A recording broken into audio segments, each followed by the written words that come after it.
ಬೇರೆ ಮಾಡಿ, ಬೇರೆ ಮಾಡಿ, ಎಲ್ಲ ಬೇರೆ ಮಾಡಿ. ಕಸ ಹಸಿಯೇ ಇರಲಿ, ಕಸ ಒಣಗಿಸಿರಲಿ, ಕಸ ಪೇಪರ್ಸ್ ಇರಲಿ, ಕಸ ಪ್ಲಾಸ್ಟಿಕ್ಸ್ ಇರಲಿ, ಹಾನಿ ತರುವಂಥ ಕಸವೇ ಇರಲಿ.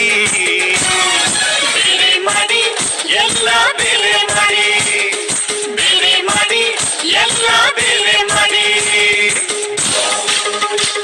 ನಿಮ್ಮ ಮನೆಯ ಕಸವನ್ನು ವಿಂಗಡಿಸಿಕೊಡಿ. ಅಡುಗೆ ಮನೆಯ ಹಸಿ ಕಸ ಅಂದರೆ ಗೊಬ್ಬರವಾಗುವ ಕಸ ಮತ್ತು ಮರುಬಳಕೆಯಾಗುವ ಕಸವನ್ನು ಬೇರೆ ಬೇರೆಯಾಗಿ ನೀಡಿ.